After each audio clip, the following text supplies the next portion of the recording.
말씀 찾도록 하겠습니다. 에레미야서 20장 7에서 9절 말씀입니다. 에레미야서 20장 7에서 9절 말씀. 우리가 다 찾으셨으면 천천히 우리가 함께 읽도록 하겠습니다. 여호와여, 주께서 나를 권유하심으로 내가 그 권유를 받았사오며 주께서 나보다 강하사 이기셨으므로 내가 조롱거리가 되니 사람마다 종일토록 나를 조롱하나이다. 내가 말할 때마다 외치며 파멸과 멸망을 선포함으로 여호와를 말씀으로 말미암아 내가 종일토록 치욕과 모욕거리가 됨이니이다. 내가 다시는 여호와를 선포하지 아니하며 그의 이름으로 말하지 아니라 하면 나의 마음이 불붙는 것 같아서 골수에 사무치니 답답하여 견딜 수 없나이다. 아멘. 오늘 우리가 읽은 이 본문에서는 에레미야 선지자의 한탄이 시작되게 됩니다. 왜냐하면 하나님의 명령대로 하나님의 말씀을 선포했는데 오히려 사람들의 조롱거리가 되고 치욕과 핍박 가운데 처함을 당했기 때문입니다. 에레미야는 하나님의 말씀을 선포하지 않으려도 해보았습니다. 그러나 그의 마음에 하나님의 말씀을 선포하지 않으려 하니 마음이 불붙는 것 같아서 견딜 수 없게 되었다고 고백을 하게 됩니다. 하나님의 부르심은 이와 같은 것 같습니다. 저도 예전에 처음에 하나님의 부르심을 깨닫게 되었을 때 참 제 마음에 이런 마음이 좀 들끓었던 것 같습니다. 사실 제가 하나님의 부르심을 받았다는 것에 대해서 잘 이렇게 처음에는 확신이 없었어요.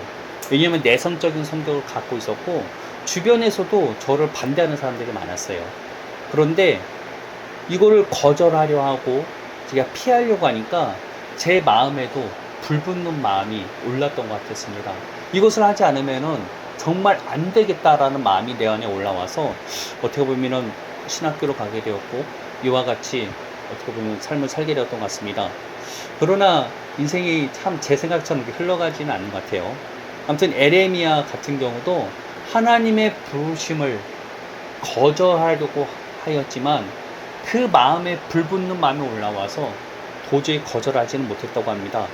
그럼에도 불구하고 에레미야의 탄식과 애통함은 끝나지가 않습니다. 그는 자신을 둘러싸고 대적하는 백성들로 인해서 자신의 고통스러움을 하나님께 토해내게 돼요.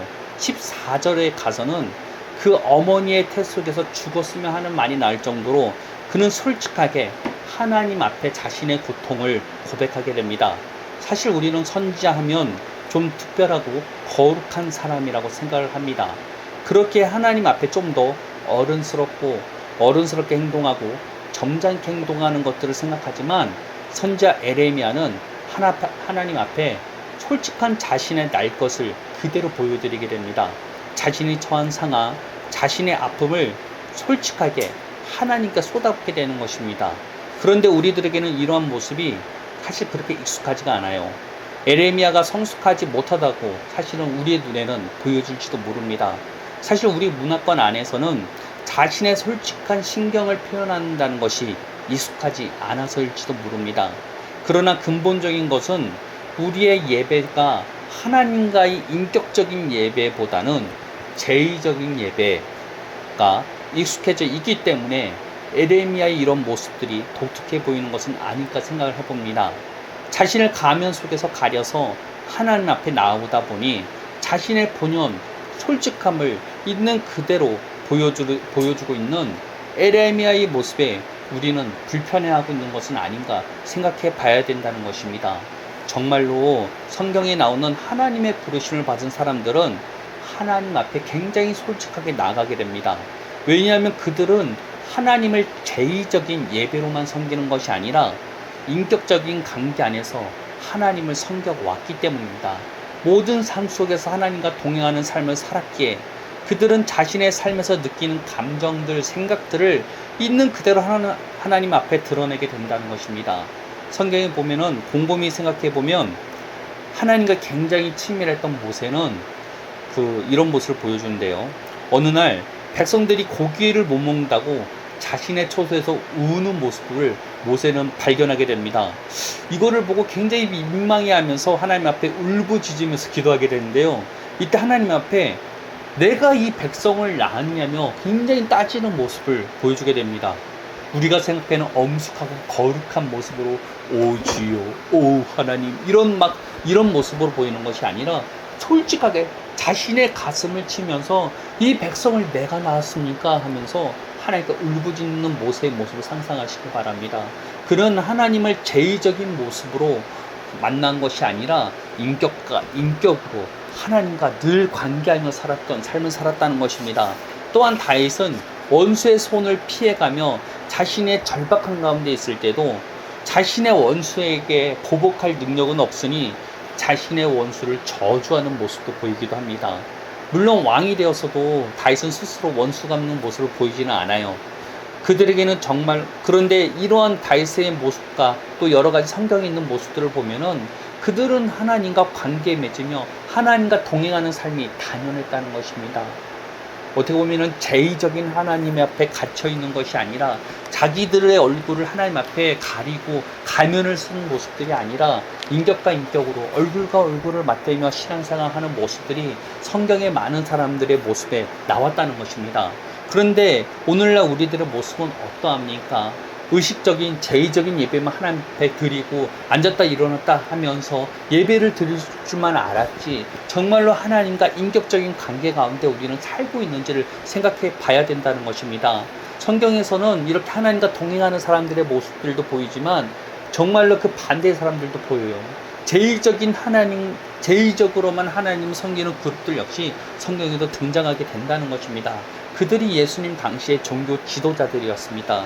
그들은 그 당시 자신의 신실함을 사람들에게 보이기 위해서 기도를 할 때 시장 가운데서 사람들이 많이 모이는 곳에서 손을 들고 하나님께 기도하게 됩니다.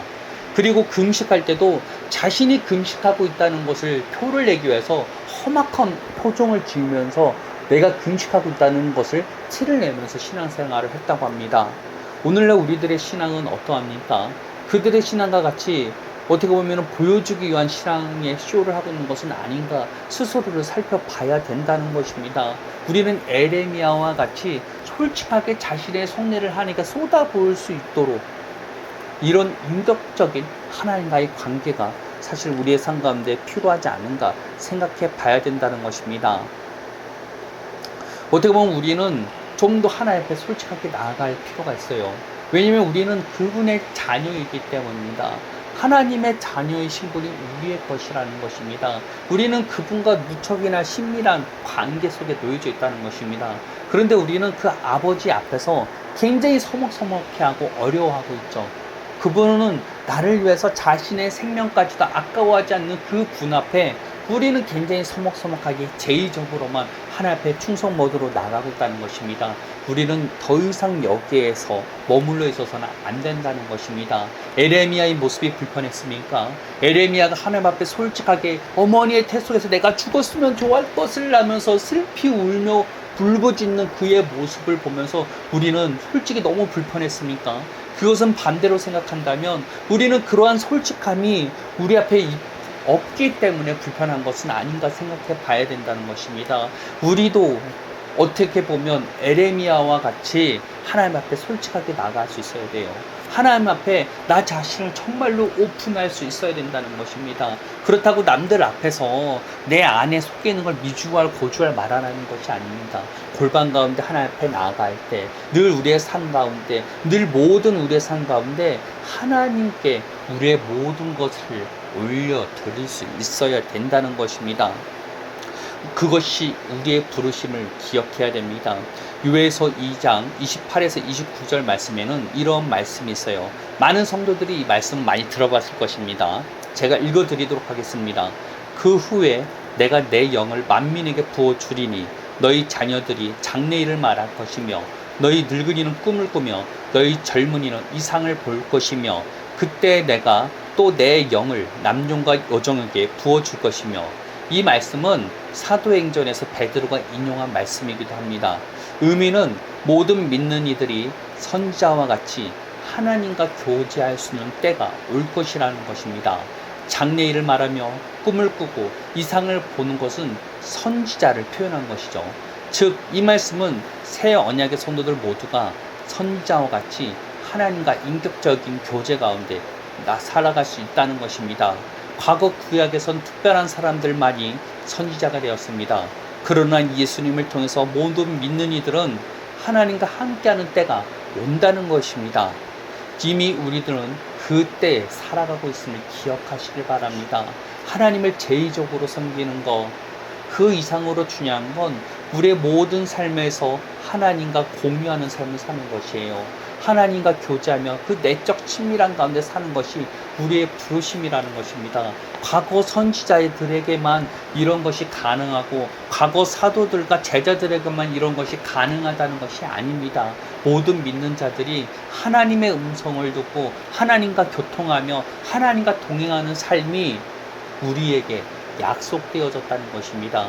성경은 그와 같이 약속하고 있는데 우리들이 믿지 못하면 우리들은 어떻게 그런 삶을 살 수 있겠습니까?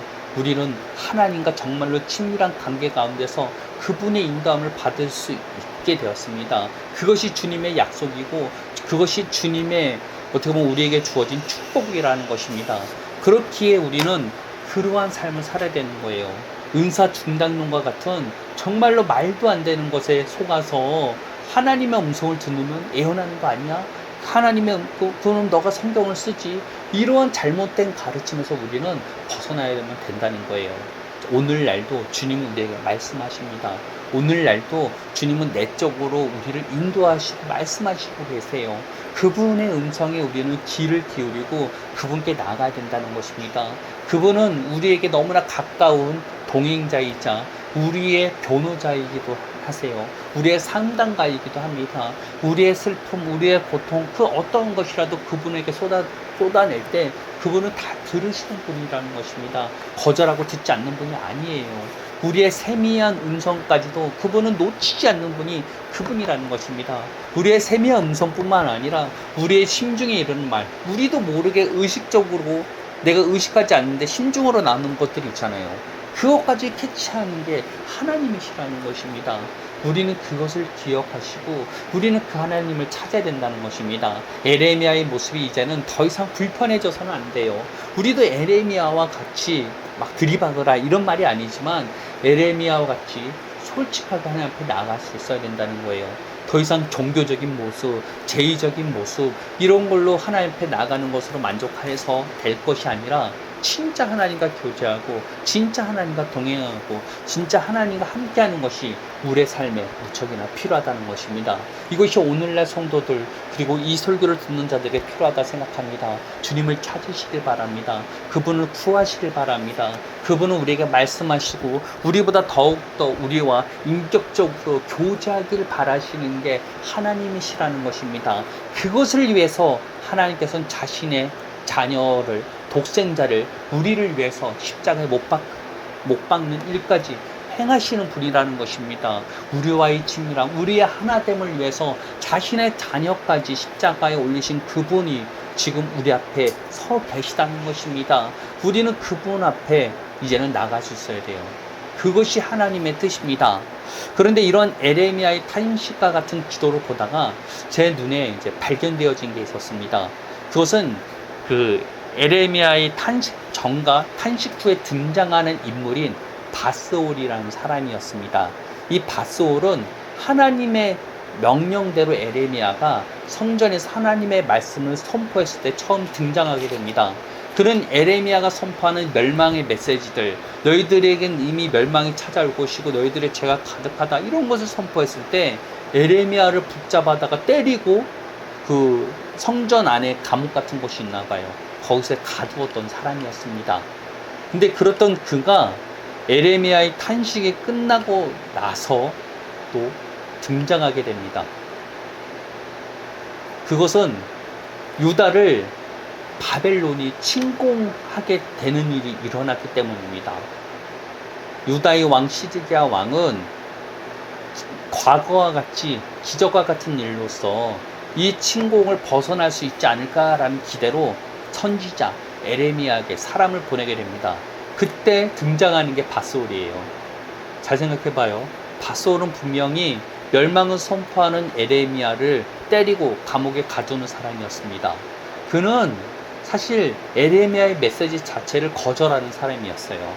왜 그랬냐면 그는 성전 불패 사상을 갖고 있었기 때문입니다. 우리 과거 이 시드기야 왕이 어떤 기적을 기대했냐면 히스기야 왕 때 일어났던 기적을 기대했던 거예요. 북이스라엘은 아수르라는 나라에게 멸망을 당했잖아요. 근데 이 아수르라는 나라는 북이스라엘을 멸망하고 나서 그냥 돌아간 게 아니었어요. 바로 남유다를 침공하기 시작합니다. 거의 모든 성들이 함락되게 되었고, 이제 조금만 더 있으면 남유다는 이제 지도에서 사라지는 일이 이루어지게 되는 거예요. 그런데 갑작스럽게 이 아수르군이 자신의 나라로 돌아가는 일이 일어나게 됩니다. 그러면서 유다는 살아남게 돼요. 그 당시 그럼으로 인해서 사람들에게 생긴 마음이 뭐냐면, 예루살렘에 하나님의 성전이 있기 때문에 우리는 북이스라엘과 다르게 살아남았다라는 생각을 갖게 된 거예요. 성전 불패 사상이 여기에서 시작되게 됩니다. 그리고 이 바스올이라는 제사장 역시도 이 성전 불패 사상을 믿고 있었기 때문에 예레미야가 선포하는 회개의 메시지들, 멸망당하게 될 것이라는 이 메시지, 포로로 끌려가게 될 것이라는 메시지를 거절하고 그를 때리고 감옥에 갇힌 일이 일어났던 거예요. 그래서 이 감옥에 갇혔다가 풀려나면서 예레미야가 이 바스올에게 새로운 이름을 지어주게 됩니다. 그거는 뭐냐면 마골 미사빕이라는 것입니다. 물론 예레미야가 직접 지어준 게 아니에요. 하나님이 그에게 새로운 이름을 부여하게 주는데 그것이 마골 미사빕이라는 것이에요. 그 뜻이 뭐냐면 사방으로 두려움이라는 뜻을 갖고 있습니다. 즉 그는 자신의 친구들과 함께 전쟁 안에 들어가게 되고 그 친구들이 죽는 것을 보게 될 것이라는 거예요. 전쟁터에서 사람들이 죽고 포로로 끌려가게 되어서 그 끌려간 곳에서 죽을 것이라는 말을 듣게 됩니다. 근데 그 사람은 그 당시 이런 예레미야의 말을 그냥 무시하고 그랬을 거예요. 근데 실제적으로 바벨론이 예레미야의 탄식 후에 바벨론이 실제적으로 쳐들어오게 되자 예레미야의 말이 사실이라는 게 드러나게 되었죠. 그 전에 사람들이 예레미야의 말만 들으면 막 머리를 흔들고 말도 안 된다, 헛소리 하지 마라 하면서 무시했던 예레미야에게 왕이 바스올을 포함한 제사장들을 보내게 되는 일이 일어나게 됩니다. 하나님이 우리에게 무엇이라고 말하는지 궁금해하면서 불렀다는 것입니다. 그때 예레미야의 바스올의 만남을 좀 생각해 보았습니까? 과거 그렇게 무시했던 바스올이 하나님의 음성을 다시 듣겠다고 예레미야에게 찾아오는 모습을 생각해 보시길 바랍니다. 저는 이 장면을 보면서 참 하나님의 말씀은 반드시 이루어진다는 것을 보게 되었습니다. 사람들이 핍박하고 사람들이 거절하고 예레미야가 막 탄식 가운데 이걸로 고통스러워 괴로워하지만 하나님이 하신 말씀은 반드시 이루어지게 되어 있다는 것입니다. 하나님의 말씀을 거절했던 바스올이 다시 예레미야를 찾아오는 모습들을 보면서 저는 이러한 하나님의 말씀이 반드시 이루어지는 것을 보게 되었습니다. 그렇게 우리들은 우리 각자에게 해주신 약속들을 믿음으로 붙잡을 수 있어야 합니다. 비록 예레미야와 같이 당장 닥쳐오는 어려움들로 인해서 울부짖을지도 모릅니다. 그러나 모든 것이 없어질지언정 영원히 없어지지 않는 하나님의 말씀을 우리는 신뢰할 수 있어야 된다는 것입니다. 아무리 밧솔과 같은 사람이 딴지를 걸고 방해해도 하나님의 말씀은 반드시 이루어지게 되어 있다는 것입니다. 우리의 부르심은 하나님의 뜻이 땅에 이루어지도록 하는 것이 우리의 부르심임을 기억하시길 바랍니다. 내가 무엇인가 이 땅 가운데서 크리스찬으로서 무엇인가 훌륭한 일을 해서 하나님의 뜻을 이루는 것이 아니라 하나님의 뜻은 하늘에서 이루어진 것이 땅에 이루어지도록 하는 것이 하나님의 뜻이라는 것입니다. 복음을 통해서 우리에게 주어진 약속들이 이 땅 가운데 이루어 나가는 것이 우리의 부르심이자 하나님의 뜻이라는 것입니다. 우리는 복음하면 예수 믿고 천국 가는 것만 생각하죠. 그러나 진짜 복음은 우리가 죄의 다스림에서 이제는 하나님의 다스림을 받게 하는 것이 진짜 복음이라는 것입니다. 즉 하나님께서 우리의 삶에 직접적으로 개입하시고 자기 자신을 드러내는 것이 하나님의 뜻이라는 것입니다.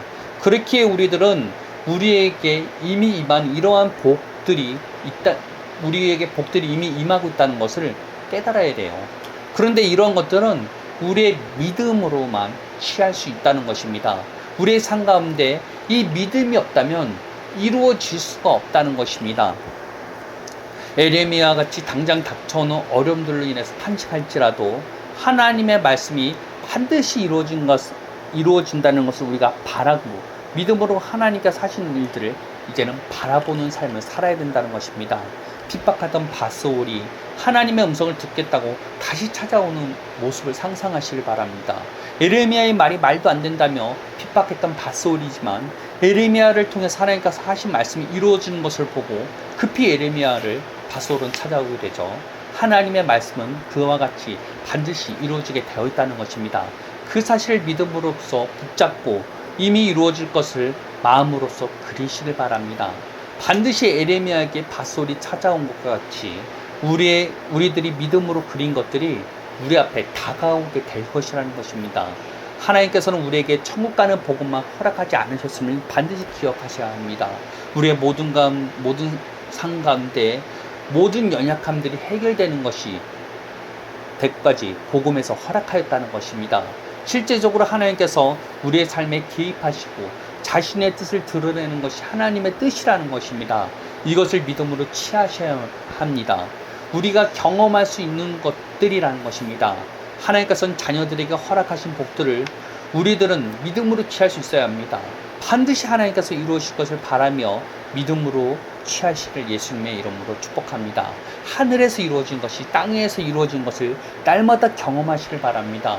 하늘에서 이루어진 것이 땅에서 이루어지려면 우리가 믿음으로 그릴 수밖에 없다는 거예요. 이미 이루어진 것으로 믿고 우리가 지금 이 시간 여기에서 하나님 앞에 감사함으로써 살아야 되는 거예요. 지금 여기에서 이미 이루어진 것을 누리면서 살아야 된다는 것입니다. 그럴 때 우리의 삶 가운데 실체가 우리의 삶 가운데 바소울이 다가오게 될 것이라는 것입니다. 그것을 반드시 체험하시길 바랍니다.